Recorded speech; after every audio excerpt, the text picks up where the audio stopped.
Video like जरूर कर लीजिए और ऐसे वीडियो लगातार फ्री में पाने के लिए चैनल को तुरंत सब्सक्राइब कर लीजिए और बेल आइकन को जरूर टैप कर लीजिए ताकि आगे भी सारे वीडियो आपको मिलते रहे। यूट्यूब में फॉलो करते हैं तो प्लीज ये वाला फ्री टेलीग्राम चैनल जरूर ज्वाइन कर लीजिएगा। सारे नोटिफिकेशन सारे अपडेट यहीं पे आते हैं, ध्यान रखिएगा। सारे क्वेश्चन अटेम्प्ट करिए और स्कोर अपना तुरंत कमेंट करके बताइए कितने सही हो रहे हैं कितने गलत हो रहे हैं, जल्दी से कमेंट करके बताइए। नमस्कार साथियों, स्वागत है आपका ऑनलाइन एग्जाम प्रिपरेशन पर which is the part of study for civil services. दोस्तों यहाँ पर टॉप 100 इतिहास के प्रश्न देख रहे हैं। इलाहाबाद हाई कोर्ट के एग्जाम के लिए इंपॉर्टेंट रहेगा ये वीडियो। ग्रुप सी और ग्रुप डी के जो वैकेंसी आई है 2022 की, उसके लिए एग्जाम डेट भी आ चुकी है। 10 दिसंबर से आपके एग्जाम होना स्टार्ट हो जाएंगे। तो यहाँ पर आपका पूरा रिवीजन हो जाएगा हिस्ट्री विषय का। और ऐसी ही सीरीज़ अगर आप चाहते हैं तो कॉमेंट करके जरूर बताएं, आगे और सब्जेक्ट के लिए भी आ सकती है। यहाँ पर इंपॉर्टेंट प्रश्नों का ये एक कलेक्शन रहेगा। यहाँ पर आपके जो PYQ है प्रीवियस ईयर के क्वेश्चन वो भी कवर हो जाएंगे। और अगर आप हमारे कोई पेड बैचेस ज्वाइन करना चाहते हैं स्टडी फॉर सिविल सर्विसेज के किसी भी एग्जाम के लिए, तो इन नंबर्स पर कॉल करके जानकारी ले सकते हैं। फ्री टेलीग्राम ग्रुप ज्वाइन करने के लिए @study for civil services पर आप जा सकते हैं। तो यहाँ पर हमने इसको देखा। इसके बाद देखते हैं पहला प्रश्न। आइए चलिए स्टार्ट करते हैं। सबसे पहला प्रश्न दिया गया है, सबसे पुराना वेद कौन सा है? ऋग्वेद, सामवेद, यजुर्वेद या फिर अथर्ववेद। वेदों की संख्या 4 होती है। ऋग्वेद, सामवेद, यजुर्वेद और अथर्ववेद, ये 4 वेद होते हैं। और इनमें सबसे पुराना वेद आपसे पूछा गया है। सबसे पुराना वेद ऋग्वेद है। ऑप्शन ए सही उत्तर हो जाएगा।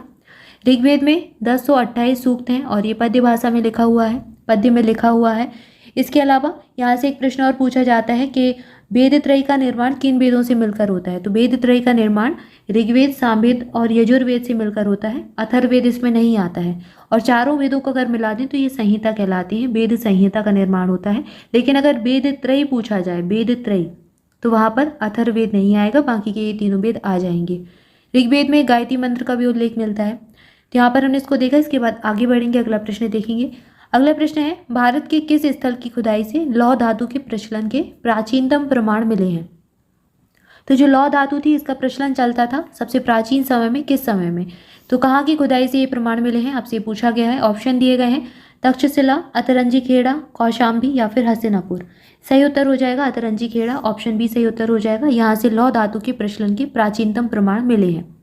अगला प्रश्न है, निम्नलिखित में से किस एक वैदिक साहित्य में मोक्ष की चर्चा मिलती है? तो कौन सा ऐसा वैदिक साहित्य है जहाँ पर मोक्ष की बात की गई है? ऋग्वेद में, परवर्ती वेद में या फिर उपनिषदों में या फिर ब्राह्मण ग्रंथों में? सही उत्तर हो जाएगा उपनिषद में। उपनिषद एक प्रकार के दर्शन पर आधारित पुस्तकें हैं और इसमें मोक्ष की चर्चा मिलती है। ऑप्शन सी सही उत्तर हो जाएगा। इसके अलावा आपने मुंडकोपनिषद के बारे में सुना होगा जिसमें सत्यमेव जयते का वर्णन मिलता है। यहाँ पर सही उत्तर ऑप्शन सी होगा। इसके बाद अगला प्रश्न है, आध्यात्मिक ज्ञान के विषय में नचिकेता और यम का संवाद किस उपनिषद में प्राप्त होता है? अब यहाँ पर नचिकेता और यम के संवाद की बात हुई है और ये किस उपनिषदों में है? बृहदारण्यक उपनिषद में, छंदोग्य उपनिषद में, केन उपनिषद में या फिर कठोर उपनिषद में? इस प्रश्न का सही उत्तर हो जाएगा ऑप्शन डी, कठोर उपनिषद में इसका उल्लेख मिलता है। यम और नचिकेता के बीच का जो संवाद है उसका उल्लेख कहाँ पर? कठोर उपनिषद में दिया गया है। इसके बाद अगला प्रश्न है, वैदिक नदी अस्कनी की पहचान निम्नलिखित नदियों में से किस में से की जाती है, किसके साथ की जाती है? तो जो अस्कनी है उसका नाम क्या है ये पूछा गया है, वर्तमान नाम। ऑप्शन दिए गए हैं, चेनाब, ब्यास, राबी या फिर झेलम। इस प्रश्न का सही उत्तर हो जाएगा ऑप्शन ए, चेनाब। चेनाब का नाम अस्कनी था। अस्कनी का जो अस्कनी जो नदी है ये चेनाब नदी कहलाती है। इसके अलावा कई सारी और नदी हैं जिनके नाम अलग अलग पाए जाते हैं वैदिक काल में, जैसे कि राबी, राबी को परुष्णी कहा जाता था। इसके अलावा सतलज को सतुर्दी कहा जाता था और गंडक नदी को सदानीरा कहा जाता था। सदानीरा गंडक के लिए प्रयोग में लाया जाता था। यहाँ पर सही उत्तर हो जाएगा ऑप्शन ए, चेनाब नदी। इसके बाद अगला प्रश्न है, निम्नलिखित अभिलेखों में से कौन सा ईरान से भारत में आर्यों के आने की सूचना देता है? तो आर्यों के आने की सूचना किस अभिलेख से मिलती है ये पूछा गया है। भारत में आर्य आए ईरान की तरफ से और इसकी सूचना किस अभिलेख से मिलती है ये पूछा गया है। ऑप्शन दिए गए हैं, जूनागढ़, बोगजकोई, मानसेहरा या फिर सहबाजगढ़ी।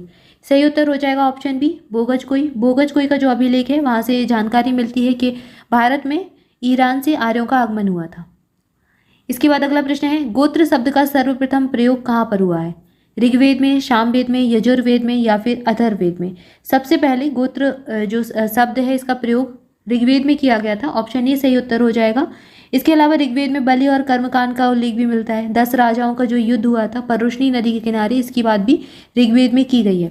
इसके अलावा ऋग्वेद में सरस्वती नदी का उल्लेख मिलता है और यहाँ पर ऋग्वेद में इसको माते तमा, देवी तमा, नदी तमा आदि नामों से वर्णन किया गया है इसका, और इसका काफ़ी सारा महत्व बताया गया है। तो ये सारी बातें ऋग्वेद से संबंधित थी और अलग अलग तरीके से यहाँ से प्रश्न पूछा जाता है। जैसे कभी आपसे पूछ लेंगे 10 राजाओं के युद्ध का वर्णन किस वेद में किया गया है, तो ऋग्वेद में किया गया है। ऋग्वेद में 10 मंडल थे और 1028 सूक्त थे, और सबसे प्रमुख देवता यहाँ के जो ऋग्वेद में बताए गए हैं वो इंद्र हैं, और सबसे ज़्यादा सूक्त भी इन्हीं को समर्पित हैं। तो ये सारे प्रश्न इस प्रकार से बन सकते हैं। इसके बाद अगला प्रश्न देखेंगे। अगला प्रश्न है, ऋग्वेद में सर्वाधिक संख्या में मंत्र संबंधित हैं। अब यहाँ पर मंत्रों की बात हुई है, मंत्र और सूक्त में अंतर होता है। तो यहाँ पर मंत्र की बात पूछी गई है। सबसे ज़्यादा मंत्र किससे संबंधित है? अग्नि से, वरुण से, विष्णु से या फिर यम से? सही उत्तर हो जाएगा अग्नि से। सबसे ज़्यादा अग्नि से संबंधित मंत्र दिए गए हैं ऋग्वेद में।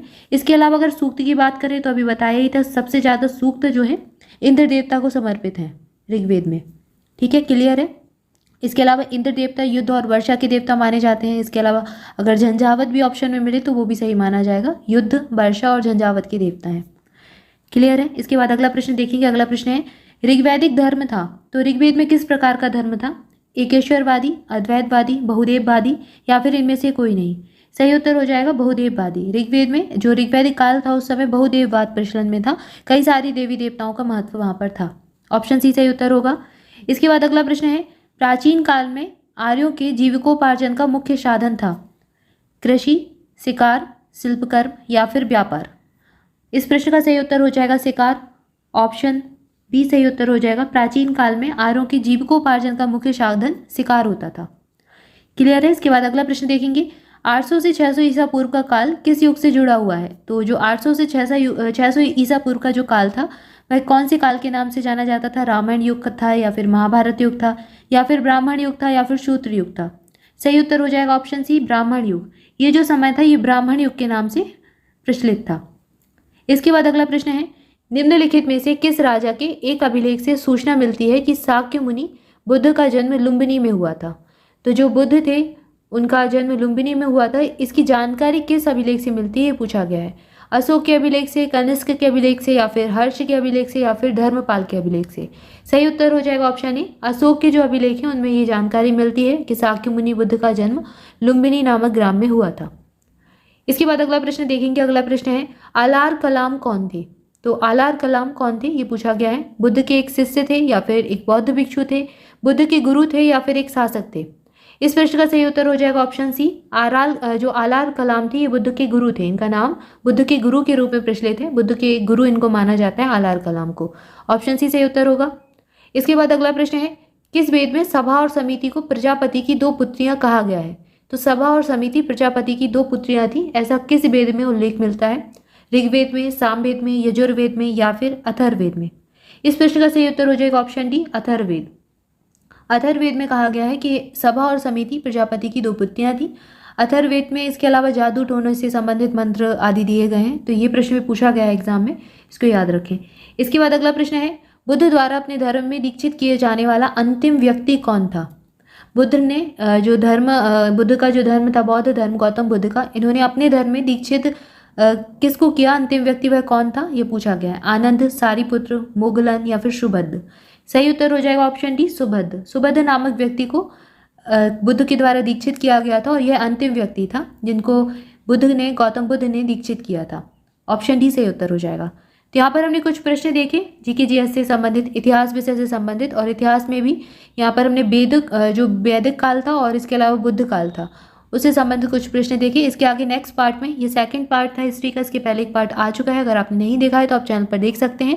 इसके आगे नेक्स्ट पार्ट में इसके आगे के प्रश्न देखेंगे जैन धर्म से संबंधित और धार्मिक सुधार आंदोलन से संबंधित। तो एक एक करके सारे टॉपिक कवर कर लेंगे इतिहास विषय के।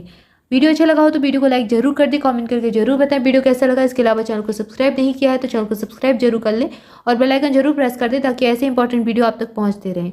और अगर आप ऑनलाइन एग्जाम प्रिपरेशन का टेलीग्राम चैनल ज्वाइन करना चाहते हैं तो डिस्क्रिप्शन में दी गई लिंक को फॉलो कर सकते हैं। Thank you for watching this video. मिलेंगे नेक्स्ट वीडियो में। Thank you so much.